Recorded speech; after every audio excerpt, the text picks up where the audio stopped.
How you doing, everyone? Nice to see you. Hello, hello, hello.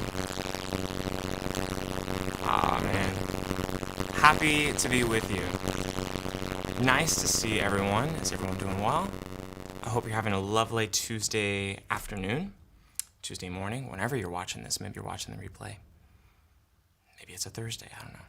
We're taking live callers today. Excited to just dive into some of your questions. So you've called in, many of you have called in. You've left just bits of your story asking for feedback. We're going to be listening to folks' calls and just seeing if we can be of help. We're talking about family conflict and family estrangement today. And just diving into people's stories, let's see what we can do. I'll play the first message now. Happy to be with you, everyone. All right, here we go. Okay, so what do you do? I'm in college, and like my family dynamic has like always been messy. I'm adopted. I was adopted when I was 8. And so like it's just like always been messy. I've never had a great relationship like with my mom. And then like some like adulterous situations occurred with my dad, and he ended up like writing like a 7-page like love confession to me, and it like kind of destroyed my entire family. And so like to protect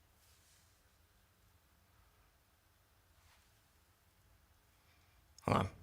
Let's play that back. myself, I 7 great One more time. Okay, so what do you do? I'm in college, and like my family dynamic has like always been messy. I'm adopted. I was adopted when I was 8. And so like it's just like always been messy. I've never had a great relationship like with my mom. And then like some like adulterous situations occurred with my dad, and he ended up like writing like a 7-page like love confession to me, and it like kind of destroyed my entire family. And so like to protect myself, I kind of decided that like if my dad was going to be a part of that relationship, that I wasn't going to be a part of it. And that made my mom mad, and so like as a result, I ended up getting kind of just like cut off from the family. And so while like that was a decision I made, it's been like difficult to be like an 18, 19-year-old like in college, like having no idea like what I'm doing with my life and with myself, and to like not have parents to call. And so I've tried to like restore things with my mom, not with my dad, to like get to some sort of like restoration. And like those requests and things are never honored. And it's just like she just believes that she's always right, and she doesn't really want to like hear my side of it or like try to work towards something. And so like I guess my question is like, how do you balance having something healthy, and like when do you get to a place where like you have to be like, we've tried this and it's not working, and like for the sake and sanity of myself, I have to cut you off?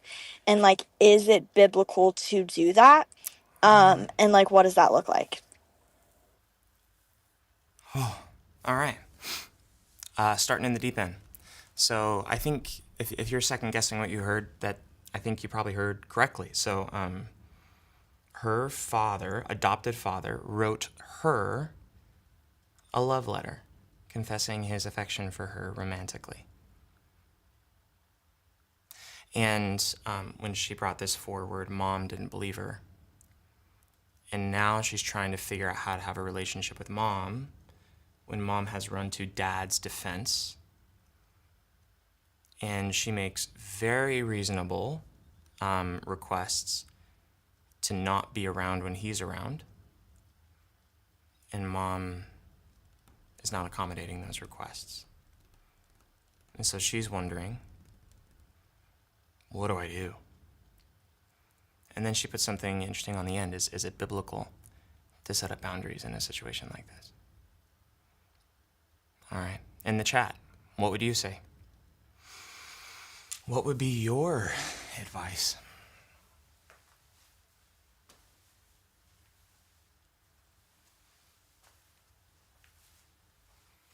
Obviously, obviously, we do not have relationships with people who are predatory towards us. And yes, this counts as predatory. She's in college. But the context of an adopted parent, it's disgusting. It's revolting. It makes my stomach sick. Grieved for her. Just, I think grieved also at the added layer of adoption is a trauma all on its own. Feeling the abandonment of your birth parents, and then to enter an unsafe territory with an exploitive parent is just I don't know, suffering on top of suffering on top of suffering. And then to have mom not acknowledge it and take the side of dad. You know, it's sad, I think, when I first started working with sexual abuse victims, it's sad because of how normal it is. Normative, I mean, not normal. Normative. It occurs often. That mothers take the side of their husbands when the husbands act out in this way. When the husbands violate their children, how quickly mothers are to turn a blind eye or to take the side of the parent. And it's so confusing. It's like, why in the world would they do that? Like, what rational, normal, and it can just make you question reality, especially when there's a lot of gaslighting of like, maybe they kind of team up and you're like, well, you're remembering things wrong. He never said that. What are you talking about? It's not like that. Like, da-da-da-da-da. Or if she, mom, turns on you as kind of the villain, like you, I don't know, are trying to seduce her husband. It's just all overwhelming and crazy. Truly evil and crazy. So, to anyone who can relate to a circumstance like that, I think what's sad is there's a lot of people who can relate to that. The latest stats are 1 in 4 women under the age of 18 have experienced a sexual advance by an adult. Many in their family. 1 in 7 boys. So this form of abuse is actually very common. These kinds of situations, even though we don't talk about them, I don't know, I wonder if this live will be taken down. It's a little much. But it's grievous how common this is. So what do we do? First off, I think you're completely justified in no communication with dad. That feels self-evident for me, but of course we're going to say that explicitly. No reason you need to be entertaining any form of relationship. And I think the reason for that, again, just to be explicit, is like there's a culture and an environment and a relationship that's built over the first several years of your life. Sounds like you were adopted kind of as a young kid. So however many years that is, there's a setting. And then to use that rapport and that trust and then try to cash that in with some sort of romantic advance is exploitive and wrong, morally wrong, obviously. Even though the adoptive child is an adult when he makes the advance, using the rapport built in childhood when the child was vulnerable and had no other way to get her needs met, no other resources, was completely dependent on you, and then to use that level of vulnerability to try to exploit it for your own desires is perverse. It's gross. That is not a moral or trustworthy person, so it makes sense you would set a boundary. It also makes sense to me that mom cannot cope with the reality, because the reality is so heavy, it's so grievous, it's so overwhelming, that it would make sense that she needs to bend reality just to kind of stay grounded. I mean, just think about that. Think how that turns your world upside down if your partner, if your husband were to write a love letter to your adopted child. Like, everything that would change about how you view him, how you view your family, how you view the last 20, 30 years of your life, how you view yourself, how you view your own identity, your own sense of desirability, would have to be completely turned upside down. And so it's common that people avoid and grab on, even if it's a fantasy, and obviously a fantasy, to something simple like, this isn't true, that didn't happen, nope, it's not true, she's crazy, and you like pick someone to blame. You avoid the obvious reality and you pick someone to blame because that's simpler. And I think it's a survival mechanism. I'm not excusing it. I'm talking about the mechanism. The mechanism of it is, it's something like la la la la la la la la la la, nothing. It's like because there's often such a lack of stability in her own life, such a fear of what it would mean to be on her own, a fear of the truth, a fear of the reality that it's like, I can't take that in without collapsing. I couldn't ingest that without choking on it. Like, I would drown if I were to jump into those waters, is kind of the feeling underneath.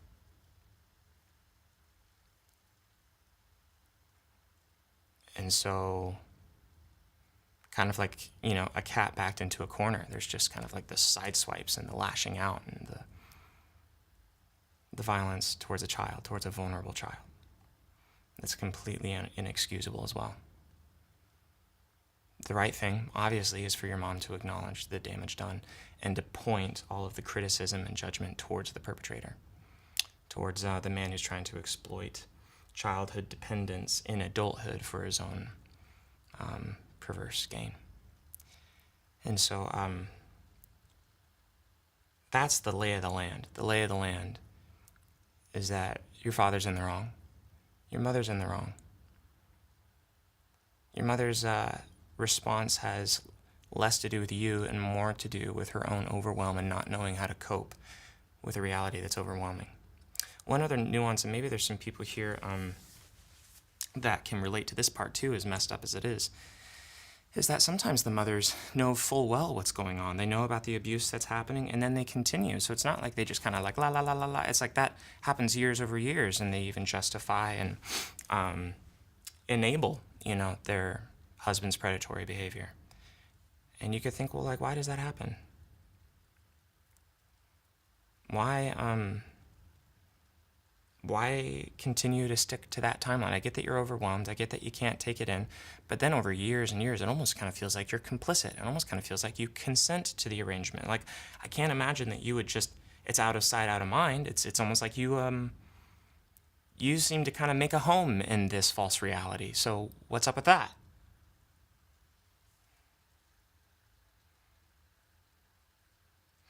Well, two things. One, it's that it's not uncommon for mothers in this circumstance to have been abused themselves. And I think that, let's say, here's an analogy. I hate using analogies in these kinds of deep waters because they all just feel cheap, but just go here with me. It's like, have you ever been over to someone's house who has dogs, but they're like kind of like wet, dirty dogs, and it kind of smells, the whole house kind of smells like dog, like wet dog, and they can't smell it, so you're over there, and it's like, it's pretty pungent, but they're just totally blind to it.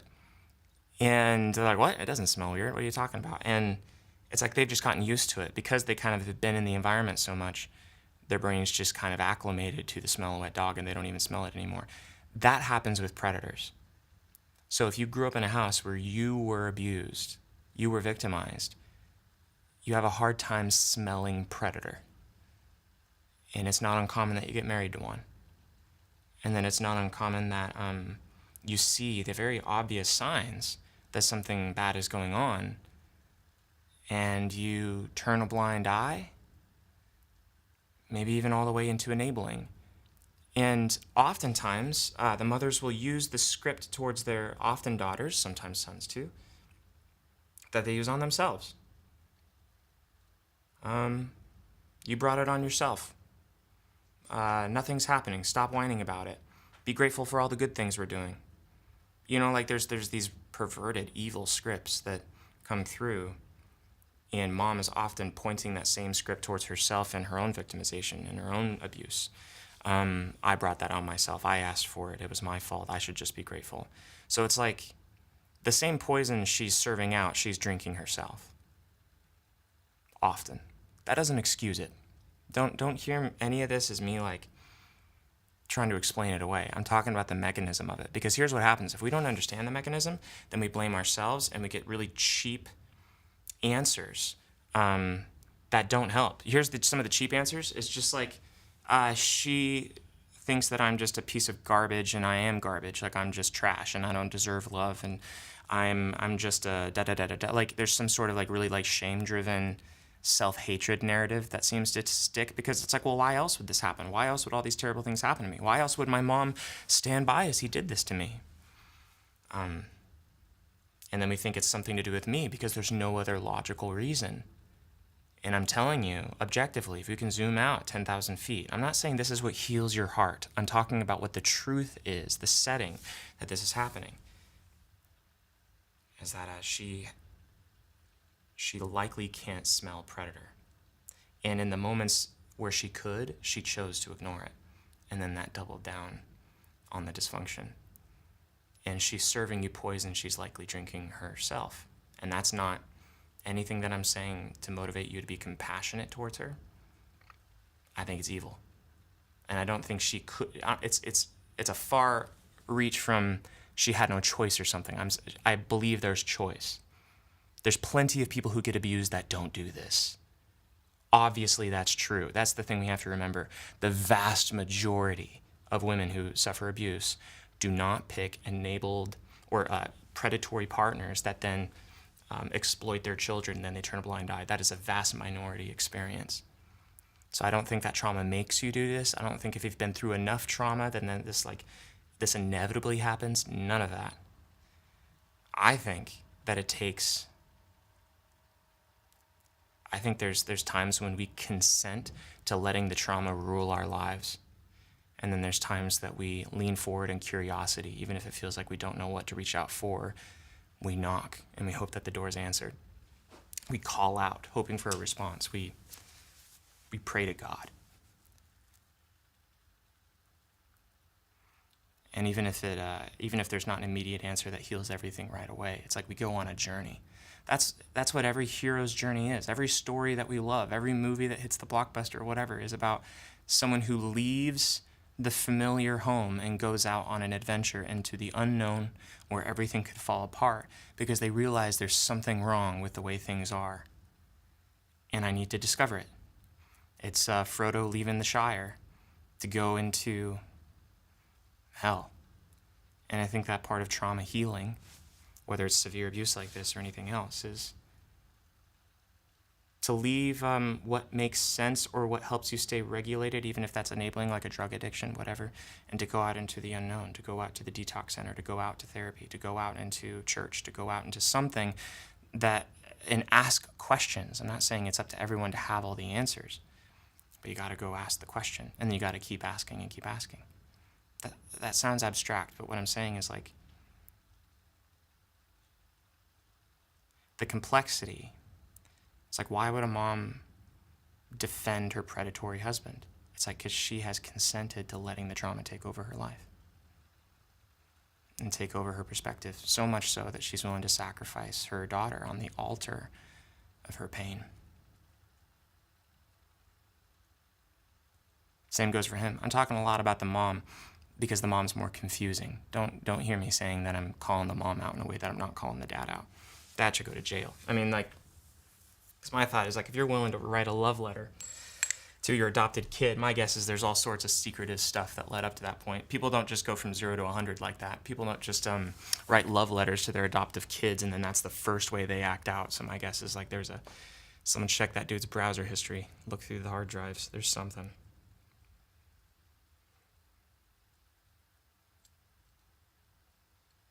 For a couple of years, this is the only kind of work I did. I worked with abuse victims. I've talked to parents who have abused their kids and then reported stuff to the FBI and been a part of sting operations where we nabbed the parents, and there's always more under the surface. There's always an iceberg. There's always a million little decisions that lead up to something drastic like that. So, yeah, keep an eye on Dad. All right. Starting a bit heavy, huh? Last piece, and then we'll move to the next question. It's just like, is it biblical? Is it biblical? My heart just reaches out because I see this sweet, loving, gracious heart that looks at even a messed up situation like that, and then it's like a willingness to even ask the question of like, am I supposed to forgive? Am I supposed to give access? Like, as part of this whole like honor your father and mother, does that even include this? And even an open heart to that question tells me of just such the purity and the sweetness of your heart. And I just feel so much sadness for you. I'm so sorry you went through that. And I just want to reassure you that God wants you to be safe and loved by people who are trustworthy.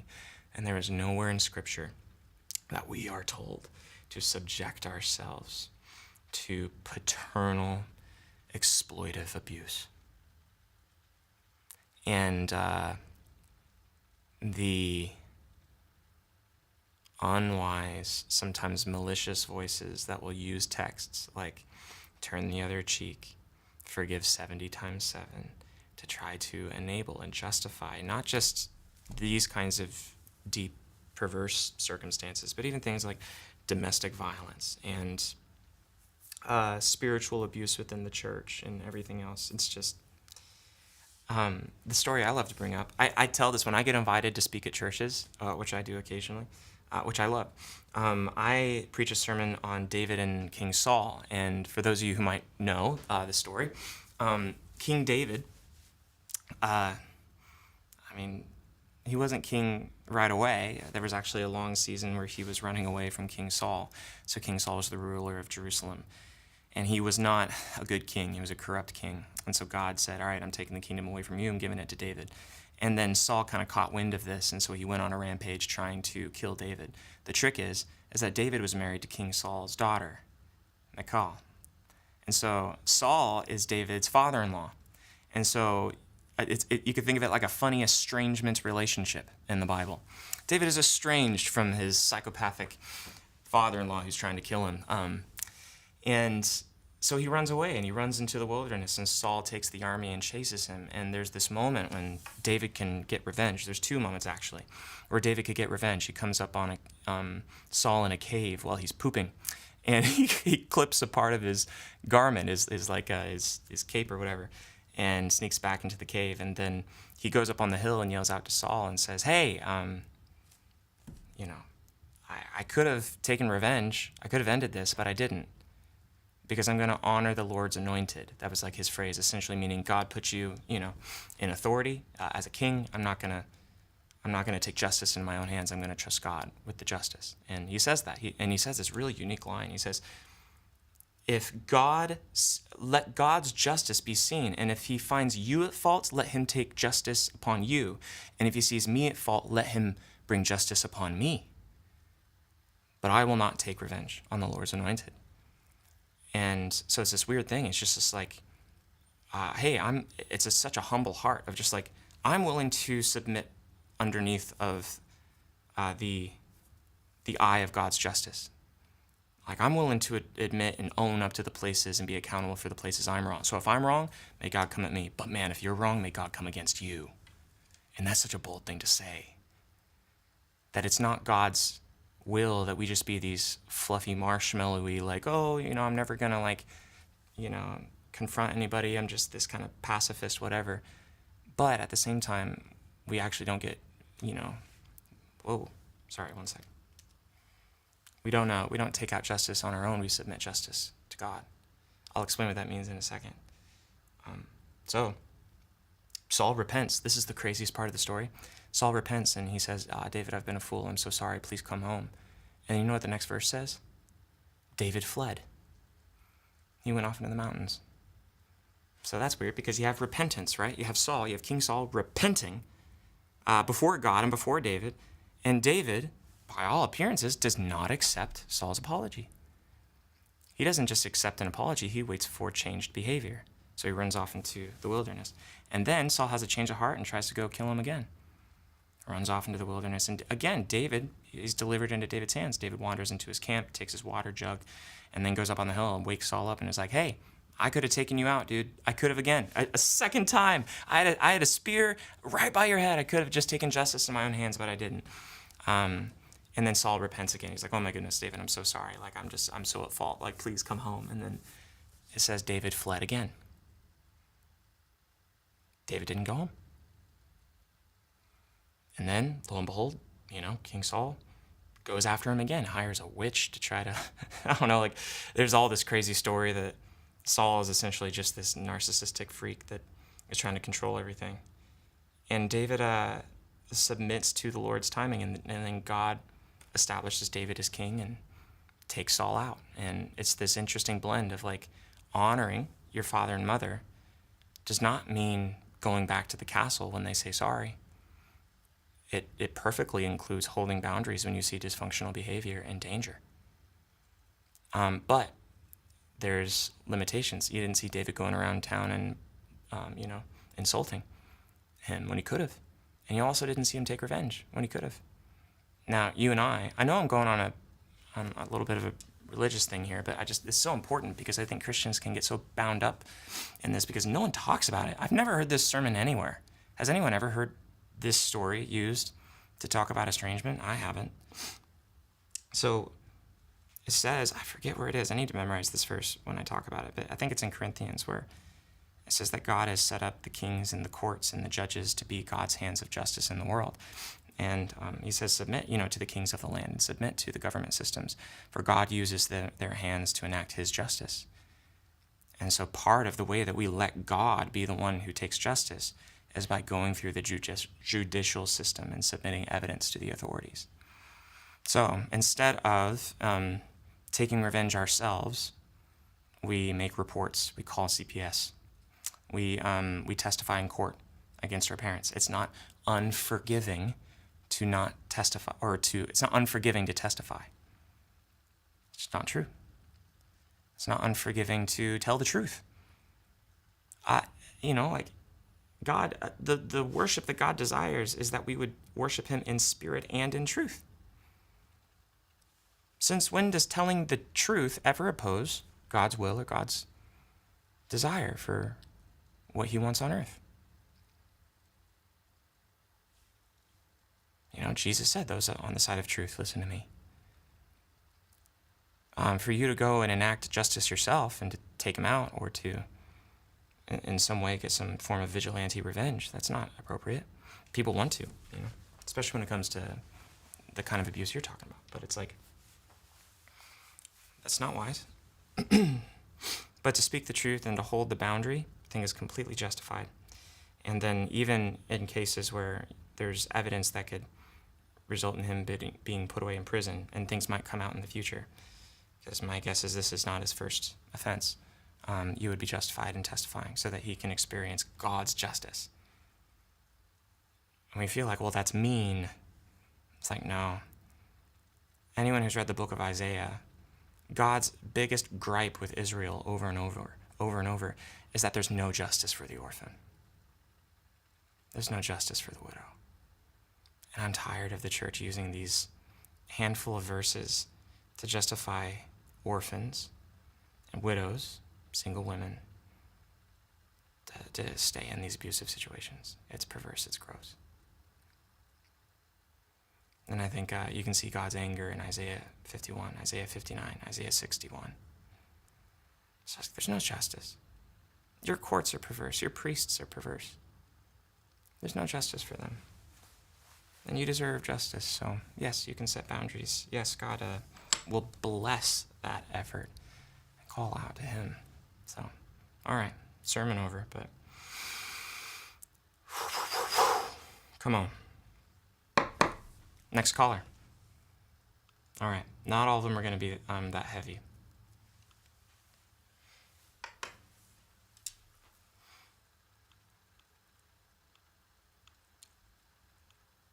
Come on. Let me refresh the page. Hey, Matthias. First of all, just thank you for the work that you do. I've been kind of following along for, I don't know, however long you've been doing this, it feels like for a while now. And just grateful for the work that you do. So thank you for the heart and soul and time and energy you pour into all this. My question, oddly enough, you're talking about estrangement today, it sounds like, and I'm in the midst of, particularly with my mother, a period of no contact. It's the second time now in our relationship this has happened. And there were a lot of events that led up to it. And I guess what I'm trying to figure out, I've basically set the precedence with her that, I needed through the rest of the year. This will have been about a total of 8 weeks, but the rest of this year, before I can reconvene and try and see what possible path forward there is. And I've kind of set parameters on what that needs to look like for me, that I need a licensed professional there to kind of mediate the conversation.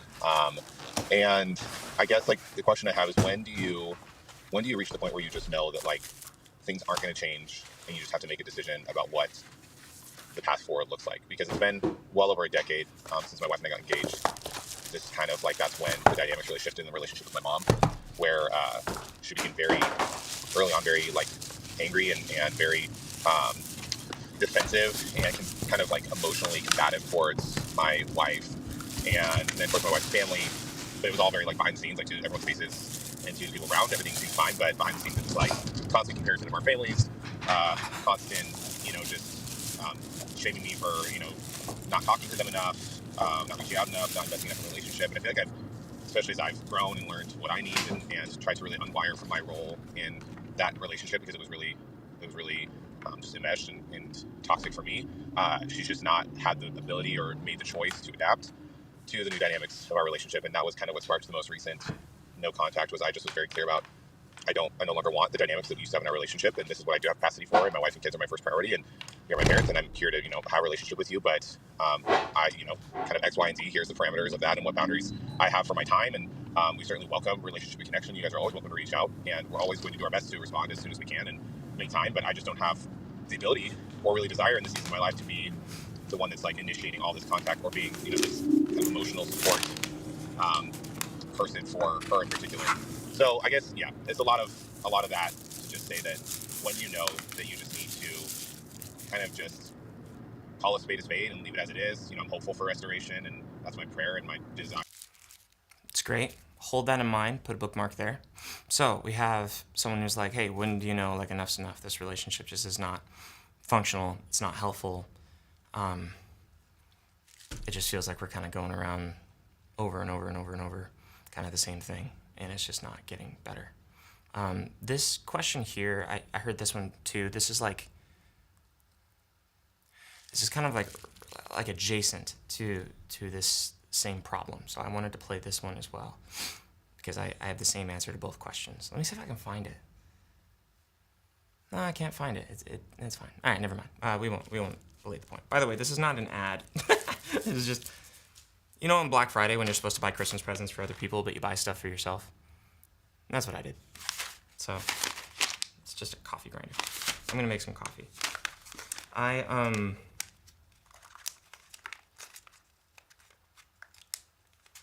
know it would feel better if there was like a closed loop. I know it would feel better if it was like, okay, here's the direct signs that your situation is hopeless and your situation with your parents hopeless, and it's just not going to get any better, so you should just move on. You'd just be happier and better served if you just chilled and went along. And I know that like maybe the opposite answer that everyone's kind of expecting is something like, well, give them another chance or try this different communication skill. This might do the trick. And being a compassionate, good person, it would be just to stick with your parent and accept them for who they are. And something that I talk a lot about, in Estrangement.com, I run a membership where it's parents and kids in the same space, and we have just kind of like these steps, this curriculum where we walk through essentially like how to heal from estrangement.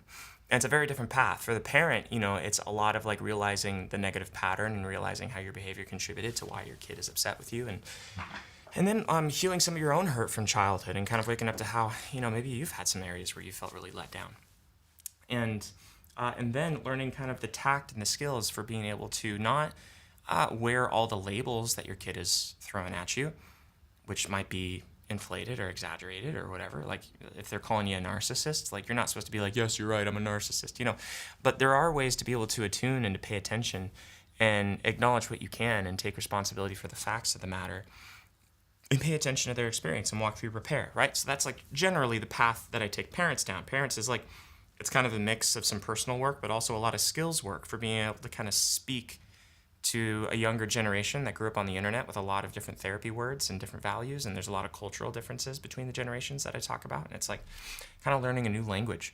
And you don't actually have to grovel or just kind of live your life on their terms and their whim. It's not as bleak as all that. It's actually very possible to engage and re-engage relationships that seem dismal.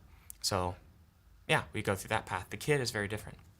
The kid is like, we're going to realize the negative cycle. We're going to realize that, man, there's some stuff that maybe I've done to contribute to the negativity of this relationship as an adult, right? So we can't choose, I don't know, when we're kids, we're just responding to the environment. We're completely dependent on our parents. So there's not like the ability to give consent and to kind of have this reciprocal back and forth when we're living at home with our kids.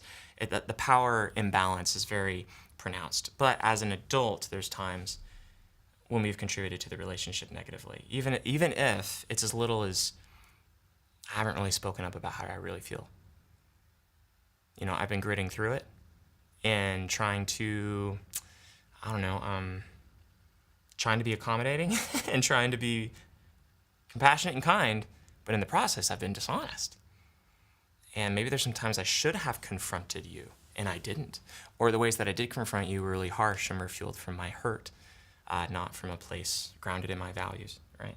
So I think it's coming to some acceptance around my own part. Not that the parts are equal, but just whatever degree that you have to own, being sober-minded about that, being in reality. And then I think for some people, it depends on the relationship. There's a stage where you try to negotiate and you figure out what kind of relationship is possible. You approach them with tact. Some parents are open to that. And if you speak to them in a certain way, with some gentleness and some respect and some yada, yada, yada. And by respect, I don't mean agreeing with them or everything being on their terms. I just mean from a place of compassion, value-based action instead of from hurt or with contempt or superiority or scorn. I'm just talking about respect that you would give any human being that friends, coworkers, everything else. So from a place of where they can hear you, and then you kind of evaluate, like, okay, some parents, any form of constructive criticism will be viewed as disrespect and an affront. They have no interest in acknowledging or repairing any sort of behavior that happened in the past, and any confrontation you have over current behavior, they're closed-minded about, and they think that your pushback is a gesture of disrespect and ingratitude. And they will turn it back on you. So they can get blaming at you and frustrated at you, or they'll spiral into their own shame thing. And I'm just a terrible parent. I failed you. I ruined your childhood. And then it's very self-focused there too. Both of those are self-focused. Pushing the blame outside the self or spiraling into shame are both not attuned to what you're bringing up, right? So when you see that, I think it's very self-evident, okay, this current version of mom does not have the capacity to engage in a conversation that I really long for. So I have two choices. And these are the only two choices I can think of. In the comments, tell me if there's another choice. But the two choices are, I can pull back, and I can pull back a couple of different ways I can pull back. I can pull back emotionally, and then there's like this small margin where I have like a partial relationship with them that's a bit more shallow, surfacey. And a lot of people feel like, well, I don't really want that. I want the deep relationship. But the reality is they right now, they don't seem to want to consent to having that deeper relationship. So what are you going to do? Violate their consent? No, their consent is expressed through their actions. So, okay, am I going to settle for something smaller? And people feel like, well, no, I don't. That feels inauthentic. But it's not inauthentic if you consent to it. If you consent to we see each other on the holidays, maybe a dinner every once in a while, maybe a catch-up phone call. We talk about very general, safe topics that, that there's no landmines. We're going to have that kind of relationship. That's an option. You're allowed to consent to that if you want to. There's no should there. I don't put a should obligation on top of that. I'll explain why in a minute. But that's an option. So that feels like settling, but I would just say it's settling for now. Like for the time being, that's where we're going to place it. And maybe there's change that comes later on, and you're open-minded to that. So you kind of almost have like a bookmark in your head of like, maybe if they're open to turning to that chapter, I would be open and seeing what that's like. But until then, I'm going to kind of hold it here. And that's where we have conversations around boundaries, emotional boundaries, what to do with some of the emotional exhaustion that comes up in that place, the emotional labor that's involved in trying to hold kind of a confined space, because maybe they have expectations of wanting to hold the relationship here, and you're not really open to that. They want this, you want this. The reality is it's more like you want this, they want this, you're open to this. I mean, that's kind of like how it's laid out. So there's going to be conflict, and you're allowed to wade into that if you want to. But if that is an option. Like some people feel like, well, I want this or I want nothing. And that's another choice. Another choice is that you pull back completely. And that you have no relationship, and you can put like kind of an end cap and bolt the door shut, or you can, I don't know, lock the door for now, and it can be unlocked later if things change. That's fine too. You're allowed to do that. The reason I say like you're allowed and there shouldn't be any guilt is because like the moment guilt is introduced, then we're doing things by compulsion. And I don't think intimacy can be built when there's fear and compulsion. If I'm with you just because I have to, and that's what that is, a version of obligation and guilt is a version of it's like it's holding it together with the glue of fear and shame.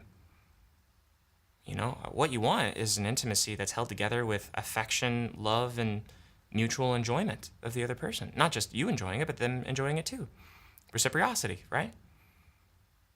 Yeah, and so I think that everyone kind of gets their choice. I think the moment that we start taking out that choice and we start using arguments that are meant to shame people into keeping a relationship with their parents, then the only thing I see that resulting in pragmatically, I don't know, is some sort of gritting through it with a lot of exhaustion and frustration and anger, and then that usually blows up. Because the parent can feel it. The parent doesn't like that either. The parent doesn't enjoy hanging out with someone who's actively, hating it. Like, you can see it. You can see when someone's over for dinner and they're just on their phone, on the couch, they're quiet, they don't say anything. There's one-word answers to everything you say. You're always just trying to pull it out of them, and you're calling and they don't pick up a lot, or if they text you back, it's one-word answers days later. And it's like, that feels awful. Like, right? So I think to the parent listening, it's just like, well, hold on. How do I, work through this? It's like, I think you have to let them pull back instead of using guilt to draw them in. And then when you can go in and notice the negative cycles, and then you can start to name some of the negative cycles and attune to kind of some of the issues that they're bringing up. Again, not taking the blame for everything that they're throwing at you. There's a middle ground here. There's wisdom we have to have. But if you can move towards some of the issues that they're bringing up, that creates the kind of ground where trust can be repaired. And when trust is repaired, then intimacy can happen. Intimacy can't happen where there's no trust. Intimacy, and that's what we're talking about. We're talking about repair. It's not because they want to drag all of your failures through the mud or pretend like you're this terrible parent and they're on like some high pedestal of perfection. That's a characterization. That's a defensive narrative that doesn't hold water. I think it's incumbent upon all of us just to tell the truth around the areas that we've made mistakes. And that's what sets up the ground for repair. Because if we can acknowledge the hard things and then just see the impact and say, I'm sorry, and it makes sense that really bothered you, then it's like the kid can feel, oh, okay, they see it. And maybe it's less likely to happen next time. As the relationship progresses forward, they're going to take that into consideration. Makes sense. It makes sense if we try to, like, put this on any other human relationship. If your boss was missing your paycheck over and over and over, and then you're like, that's a problem. I want to talk about that. I want to talk about the old check. And let's say that you can't pay it back. Maybe the company went under. And it's like, all right, well, the company went under. There's no anything. But they're like wanting to hire you again, and they're wanting to like be in a relationship. It's like, well, in the past, there was some stuff that really bothered me. And it's like, well, can't we just leave, be in the past? Like, we all make mistakes. Not every company takes off. Companies go under all the time. Like, and it's like, fair enough. But if I'm going to invest, in working for you again, then I have to have some assurance that it's not going to happen again. And I need to trust that you see that what happened back then was an error and that you have a plan to not fall into that error again. It's trust. Intimacy, companionship can happen when there's trust. We know that in business context. It's self-evident, and I think that there's analogy to be drawn. It's different, but there's analogy to be drawn personally too. Trust is restored. Okay, let's get one more question in before the hour. How are we doing in the chat? You having fun?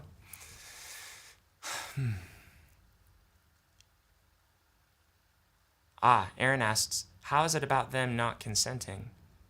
When there has been no direct conversation about it, it seems shady to put it down to their actions mean they don't consent.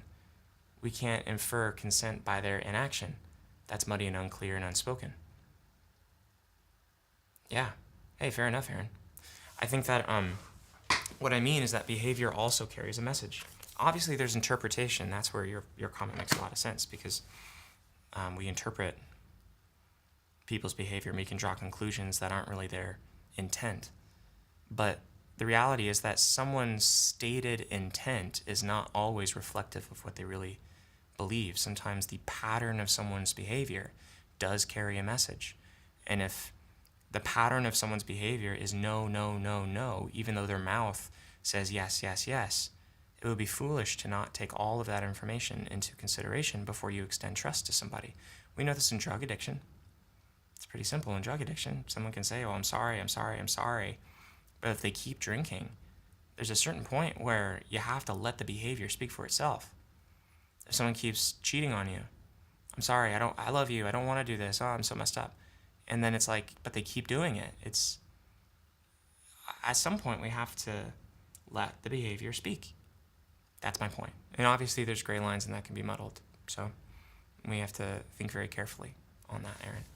Well put.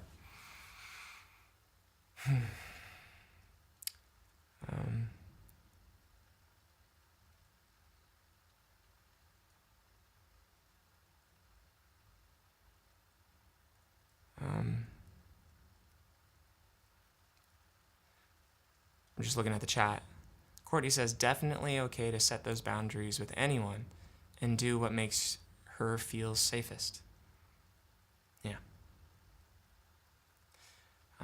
All right, let's move to another question because we have 10 minutes left. I want to be able to get one more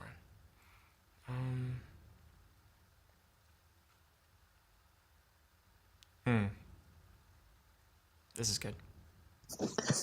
Hi, Matthias. This is Jose Escobar. I'm 37 years old, and I'm calling from Howard Heights, Illinois. I have two daughters. I have a 9-year-old, and I have a 5-year-old. I came from a broken home. I have a very severe trauma that I experienced when I was in my childhood, my teens, and my young adult. And now that I have a family that I build in my own and with my wife, and I'm just trying to heal from my trauma. I've been taking therapy for 3 years. I trying to win my oldest daughter back because I noticed that before I was taking therapy, did not know that I was projecting her, and I was being triggered for certain things that I experienced with my parents. Because I had I was raised by a single mother, and I'm trying to raise her the best I can, and sometimes I get triggers by my trauma, and sometimes I project her, not noticing, and what advice can you give me as a father, the best way to raise my both of my daughters, not to be trigger or not to be projected them the things that I experience, because I'm trying to heal from the things that I experience in my life, and not to make them feel uncomfortable with me because daddy's mad or daddy's trigger or daddy doesn't love me. And I noticed that at my oldest daughter, she feels that type of way. So I was wondering how way you could help me in a way that I could, raise them the best way I can.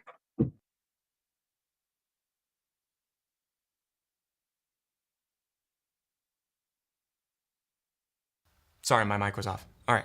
Great news, Jose. The only thing that traumatizes kids are the overwhelming moments that no one took accountability for. I'll say that again. The only way that a kid gets traumatized from parental behavior is when no one takes accountability, and then no one takes account. And what I mean by accountability is not just someone admitting that they're wrong. I mean taking accountability for the process of repair and healing and putting things back together. Oh, and isn't that a blessing? It's like, let me walk you through it. So you yell. The thing that's traumatizing isn't really the yelling. It's that everyone was quiet after and no one said anything. And then dad never admitted he was wrong. And so then I'm left thinking that was my fault. That was me. And then because dad never admitted he was wrong and never talked about what he was going to do to work on his anger, I have to be on my tiptoes hoping that I don't make dad angry, because when he's angry, he throws things or he screams. And so then you see what the kid did there? The kid made it their responsibility to manage dad's anger. So dad didn't take accountability for the anger.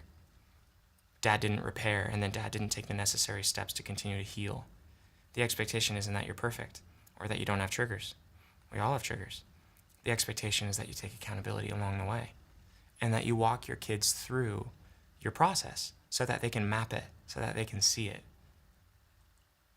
There is a story that I hear pretty often. I heard yesterday, I had a friend that was like, yeah, my mom's bipolar. And I remember her going to therapy, and I remember her sitting down and apologizing, and there'd be times, sometimes daily, where she'd sit down and she'd talk about the things that she got mad about or she was irritable about, and she would just walk us through that it wasn't our fault and that was her. And then she'd talk about the things that she was trying to do to make it work. And she never made it my job to try to parent her or be her therapist. So when she was sharing her emotions, it wasn't because she was trying to get me to soothe her. It was just, she just walked me through how she's trying to do better. And I grew up and I just always knew that she loved me and that she was trying her best. And even in the moments that were hard and overwhelming, she made sure to come back after and make sure I was okay. And that was enough. And I'm really comforted by that, I think, as a parent, because it could feel like, oh my gosh, there's these huge standards that I have, just these perfect responses to everything. And I just don't think that's the truth. I think that the only thing that you need to do is that when there's moments, not if, when there's moments we drop the ball, we lose our temper, we're irritable, we're triggered, we shut down, we avoid, we acknowledge it, we take full accountability, we repair, and then we help our kid map that process. And the beauty of that is that then when your kid is older, maybe they're raising kids on their own, when they run into their own vulnerabilities and their own mistakes and their own hardships, they're going to know how to have compassion on themselves, and they're going to know what to do. I see lots of kids that come in, or adults that come into therapy, that as kids felt like their dad was this immovable, perfect, patriarch that had no faults or vulnerabilities. And they feel really intimidated underneath the shadow of their dad's perfection. And that, strangely enough, is really hard. You'd think that, then that means dad did everything perfect. Yeah, everything except show their son their vulnerabilities and their mistakes, and then model what to do with mistakes. If you hide all your mistakes from your kid, you're not helping. But when you model, something I do each night, I'll get together with my kids, and I do this maybe once a week, when we're getting ready for bed, and I'll lay in bed and I'll just ask, I'll go through my head, was there any point when I yelled or when I got frustrated? Or I don't yell, but I will raise my voice with a commanding, assertive tone, and so when I'm overstimulated or frustrated or in a rush or something and they're interrupting, whatever. I have 3 kids, they're all toddler age, and I'll just ask, what was it like for you, Loretta, my daughter, when I got really frustrated, when you were interrupting me, and then you wouldn't get down, and so I grabbed your arm and I pulled your arm to get you down, but I was too fast, and I think I jostled you too much, and nothing violent, but certainly assertive to the point where it just kind of felt like she was manhandled, and then she would just be like, I hated it. She said that recently. She was like, I hated that, and I was like, wow, hated, that's a big word, but I'm glad she has that word. I was like, and then she said this to me and it broke my heart. She's like, it feels, when you do that, it makes it feel like you don't love me. And I'm like, oh, sweetie. And you know what my heart wants to do is be like, no, I do love you, I do love you, I do love you. It's not, I was just overstimulated in this. I want to go into excusing mode. And I pause and I just go, I'm so sorry. I never want you to feel that way. And then I repeat back what she said. It sounds like when I got really frustrated that you interrupted and you climbed up on the table, even though I told you not to. I pulled you down, and the way I did that, you said that I squeezed kind of hard on your arm and it hurt. And then I was like, well, if you wouldn't get on the table, when we got in that argument, it sounds like it really hurt your feelings. And you did not feel loved by me when I did that. Do you see what I did there? So I didn't take the label. I didn't say oh yeah, it makes it feel like I don't love you. I don't wear the label of I don't love you, but I validate the experience. I validate the experience of man, you did not feel my love in that moment, and you needed to. And then I'll say something like, it was Daddy's job to be patient, to be kind, and to be calm. And even though I needed to get you off the table, it was my job to do that in a calm way. And I didn't do that. I'm so sorry. I'm so sorry, sweetie. Will you forgive me? And then she says yes, and then I double down. I love you so much. Even when Daddy's angry, overstimulated, I have nothing but all the love in the world for you. And it's my job to make sure you feel that. So, I think that it's in those moments we can model how to repair. That will shape the inner voice in their own failures. That will shape how they interact with their kids and their spouses in the future. And I think that's how we heal generationally. It's not by being perfect.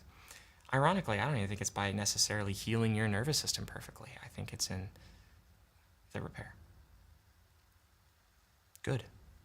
All right, we'll land the plane there. We're on the hour. I didn't even make coffee. I will now, though.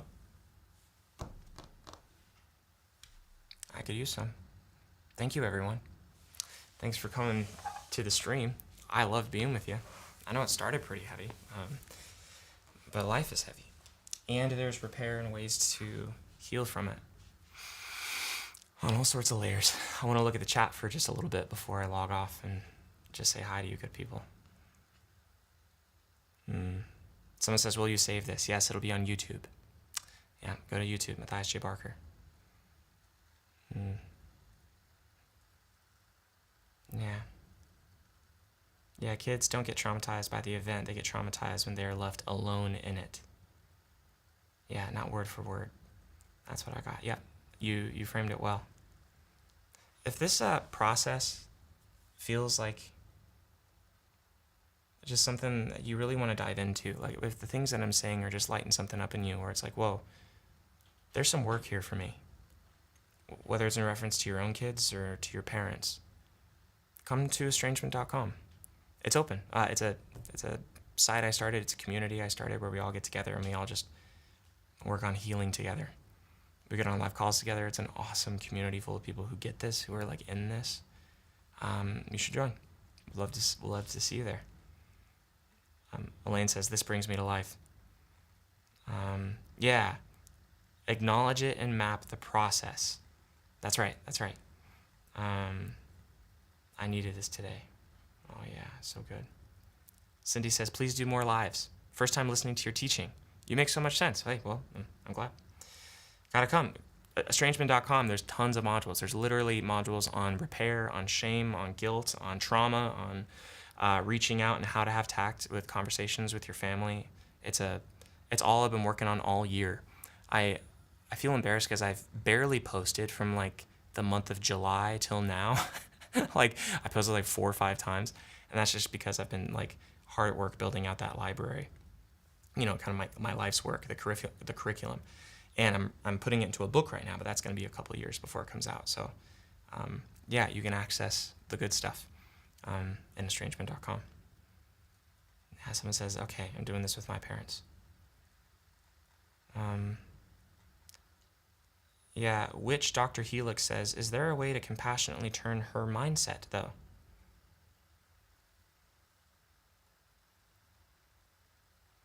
And what you're referencing there is like my daughter's like, oh, you don't love me. Like, I think it's by demonstrating my repair and then the steps I'm making to making active change that I demonstrate the love. I want her to have an authentic experience, and I want her to tell me when she's not feeling loved by me. That's her 4-year-old way of saying, I didn't feel loved by that. She'll learn how to frame that later. We got to be careful because like we get so nervous about the phrasing of things. Like if your daughter says like, oh, you don't love me, we're so quick because we know the weight behind that. They don't necessarily know the weight behind those words, right? So they're talking about their experience. You have to get underneath the story, down to the struggle, and be mature enough, wise enough to infer the emotional experience underneath instead of getting reactive and correcting, because that's not going to help heal her heart. She needs to feel seen. She doesn't need different words. I need different words maybe for my ego. She needs her dad to tune in to what she's feeling.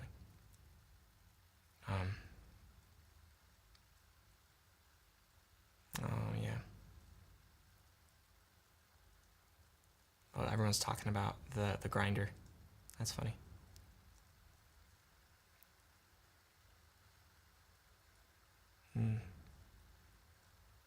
This is sweet. I just know I'm not going to be able to see this chat once I close the live, so I'm going to indulge in the chat for a minute. I hope that's all right with you. Never too old to heal, Reed says. Yeah, 100%. Yeah, Brandon says, I enjoyed every moment. Very healing. Opened my eyes. Gave me clarity. I'm so glad. Oh, you look like AI. Sorry. Listen, I just set up a nice camera. I put in all the work to try to figure out how to cast this camera to a live, and you're going to hit me with this looks like AI? Rude.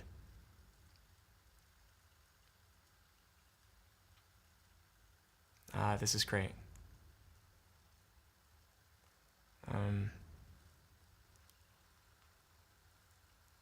Yeah, thanks, Matthias. Always learning from your wisdom. Thanks, Susan. Christy says, I'm there. Please join. It's helpful. Talking about estrangement.com. Yeah, hi, Christy. I know you from estrangement.com. It's lovely. Yeah, JC says, I do that with my sons. I tell them sorry and ask for forgiveness. Yeah. I appreciate the calmness in your voice and the hope that there's always a remedy. Absolutely. There is. So many sweet stories in the chat. Okay, I'm going to leave for now, though. I'm 5 minutes over. All right. You can join estrangement.com. One thing you can do before you go, actually, is just, I'm doing an event on Monday. I can't believe I didn't even talk about this. I'm kicking myself. Monday, I'm actually doing a teaching on how to heal estrangement. In these lives, we're very much kind of tangential. We're like working around trying to kind of find the, the nuances in people's stories. But I'm going to lay it out linearly. I'm going to kind of lay it out step by step, the 5 steps that we work through in estrangement.com in an event on Monday night at 11 a.m. and then 7 p.m. Central. So if you want to come to the event, it's on Zoom. You can just type the word event in the chat on Instagram. Or you can go to the link in my bio if you're on TikTok or YouTube or anywhere else, and you can register for the event. It's so funny. I didn't even talk about it. It's on Monday, though. I'm really looking forward to it. You got to come. So Monday, the live event, just type the word event in the chat, and then you'll get it DM'd so that you can sign up. Fun, fun, fun.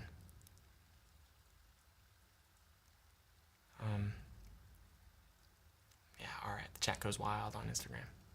Good. If you're on Facebook, I think it works too. If not, you can go to the link in my bio. Monday, there's an event. You should come. To everyone on my team watching, rolling their eyes that I didn't mention that till like literally the very end, I'm sorry. I just got wrapped into the question. Sometimes, like, especially during calls, it just feels like it's me and them, and I'm just in that world. But I wanna be able to walk you through this systematically. There's something beneficial to not just getting kind of like a piece of insight here, or a little like ism here, or a TikTok there, or a podcast here, but actually having the full journey of how to heal in these complexities just laid out. It's going to be 45 minutes, an hour. So bring your popcorn. I'm looking forward to that. Event. Good. Yeah. Just type the word event. I see you, Shanna. Someone says, your kids hit the jackpot. Can you tell them that? Just kidding. All right. Thank you, everybody. You're all sweet. Thank you. All right, we'll talk soon, okay? Bye for now.